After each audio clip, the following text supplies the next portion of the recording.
चिराग पासवान जी की मां को रीना शर्मा कहते हैं। जब सत्ता में होते हैं तब दोनों भाभियां होती हैं, जब सत्ता से बाहर हो जाते हैं, जब अपनी प्रासंगिकता समाज के सामने साबित करनी होती है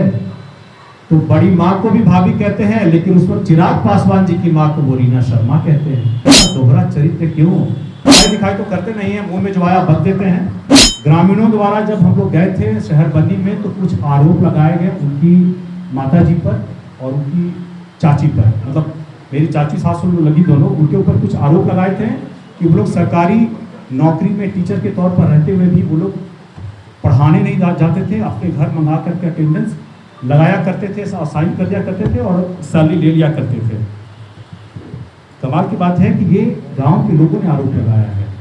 इसकी जांच होनी चाहिए और मैं तो चाहूँगा कि इस बारे में सरकार की तरफ से एक जांच हो, इसका दूध का दूध पानी का पानी होना चाहिए और सरकार को इससे कोई अगर क्षतिपूर्ति हुई है तो इस बारे में जरूर इसकी भरपाई होनी चाहिए। और जहाँ तक बात रही, उन्होंने ये कहा कि बड़ी माँ को लेकर के उनका भी वक्तव्य था, तो देखिए कहीं भी अगर कोई भी विक्टिम होता है, इस केस में बड़ी माँ जो थी, तो ये इनका संवैधानिक और कानूनी अधिकार है कि उनके खिलाफ में अगर कोई अन्याय होता है तो वो पुलिस में जाकर के एफआईआर करा सकते हैं।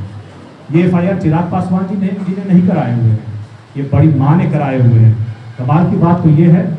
कि जब चिराग जी की माँ पर आती है तो प्रिंस पासवान जी रीना शर्मा कहते वक्त नहीं थकते, लेकिन जब अपनी माँ पे आती है तो अपनी माँ का दर्द महसूस होता है और चिराग जी की माँ का दर्द महसूस नहीं होता उनको किसी और की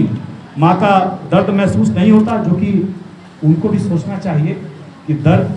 दूसरे का हो या अपना हो, एक समान होता है और एक राजनेता को इस बारे में खास करके संवेदनशील होना चाहिए। चिराग पासवान जी की माँ को रीना शर्मा कहते हैं। जब सत्ता में होते हैं तब दोनों भाभियां होती हैं